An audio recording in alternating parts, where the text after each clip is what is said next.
Hello, everyone. Today, Jacob and I will be presenting on Christmas Unwrapped, analyzing the commodification of Christmas.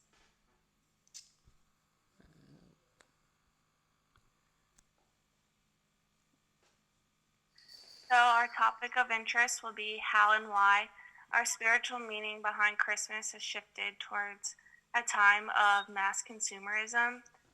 We'll take you through the original meaning behind Christmas, the shift from the spiritual side of Christmas towards a more consumerism side, the involvement of Santa Claus and the effects that that tradition has had on the holiday, and then analyzing consumer culture, especially around the holiday season, and the effects this has all had on the relationship with God. Yeah, so we'll start with the original meaning of Christmas, and like the traditions that come with it. So Christmas obviously is an annual celebration commemorating the birth of Jesus Christ, um, and the traditions that we find on this holiday that are relevant both back then and now. So the idea of the evergreen trees, they're a symbol of eternal life, because these trees are known for their ability to thrive in the colder months of the year, in the coldest months of the year, um, as opposed to other trees that die in the winter in the colder months and then are reborn in kind of the spring and fall. And then candles, it's kind of obvious. The light on the candles represents how Christ is the light of the world. So like the ideas of heaven, Christ, just the idea of light. It's always symbolic with religion and Christianity. And then the color red kind of represents it resembles Christ's blood and death. We see red around Christmas all the time. It's one of the main colors. And then the idea of gifts were also a part of the original meaning of Christmas. So after baby Jesus was born, the Magi, or they're known as the three wise men, they came to baby Jesus bearing gifts of gold, of frankincense, and of myrrh.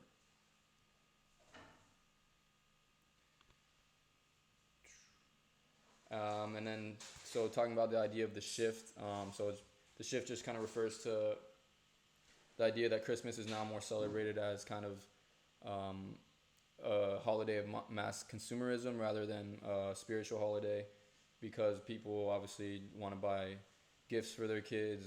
They want to go shopping, get whatever the kids put on their Christmas list, and it's just more seen as a day of buying and selling rather than a spiritual holiday to represent Jesus and his death or his birth. So, what happened to our spiritual Christmas? Celiac states that spiritual emotion is most often replaced by sensations. So things like Santa Claus, Christmas lights, Christmas trees, food, presents, etc., are all things that we associate with Christmas, and they fill us with a sense of joy. Without these things, Christmas is not the same.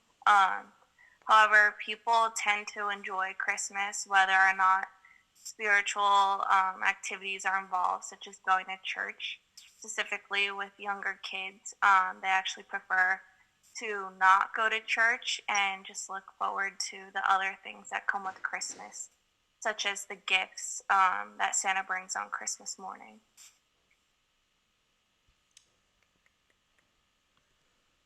Yeah, so kind of moving on to the whole idea of Santa Claus.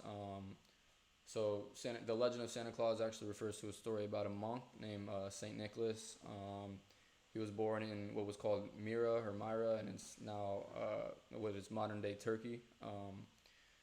And he was kind of known for his popularity and wealth, and his ability to kind of like to share his wealth in order to help the poor or the children. So if kids were behaving well, he would kind of go around the neighborhood just giving them gifts or sharing his wealth. And the name Santa Claus actually came from his Dutch nickname, which it was Sinterklaas or something like that. But that's how obviously the resemblance went from Sinterklaas to Santa Claus. And now obviously Santa is seen as like a symbol of giving. So your ideas of naughty and the nice list, your Christmas list or Christmas letters that you write to Santa, asking for gifts, and then cookies and milk. So you're giving Santa cookies and milk when he comes down the chimney and all that.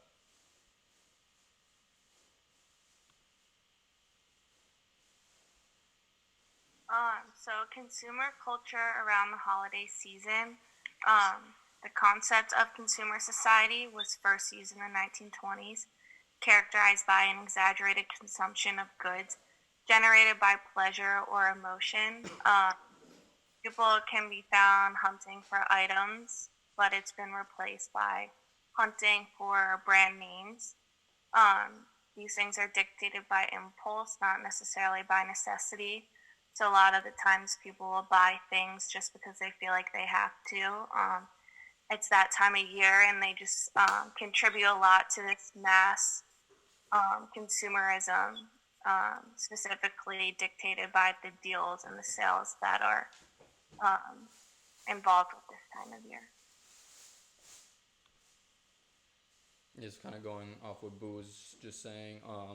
So we have this holiday called Black Friday, obviously, that I'm assuming we all know about. So it's a holiday really just dedicated to solely shopping, um, and it is hosted after the last major holiday before Christmas, and it kind of resembles like the an unofficial start to Christmas shopping. So on Black Friday you obviously have these deals that you only get um, once a year, and people kind of see these deals and they feel like the pressures of kind of buying these things because it's like a once in a year thing, and they obviously it's just a unique situation.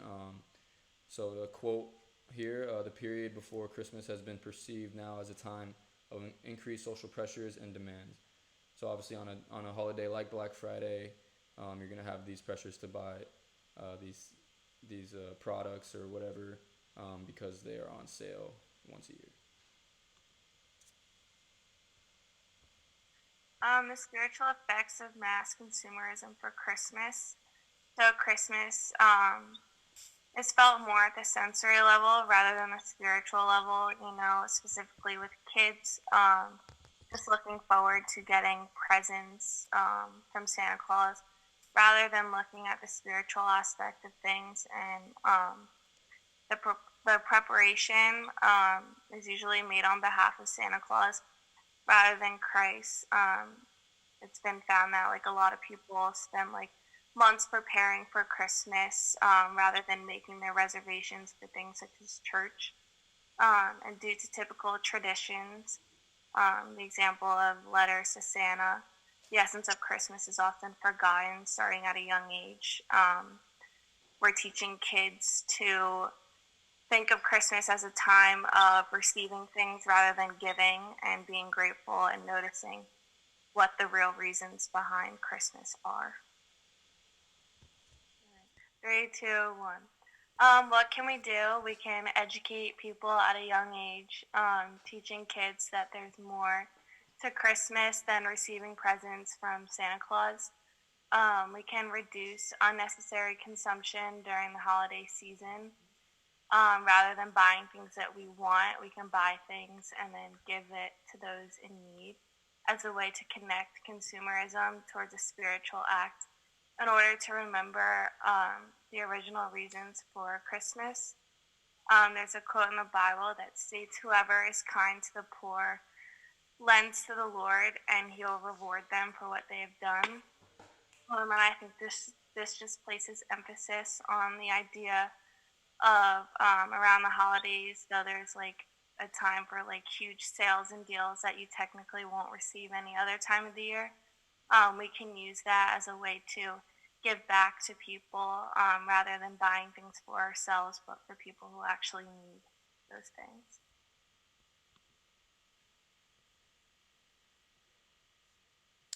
All right, and just to end off with some questions to maybe think about. Um, so I'm just gonna read these ones off. So what are your thoughts on the Santa Claus tradition and how it plays into the results of large consumption around Christmas and the forgotten essence of why we celebrate it? Does religion play a big part into how you celebrate Christmas? And do you find yourself purchasing items around the holiday season solely as a result of a sale or deal, knowing you don't need it and or never had the intention of buying it.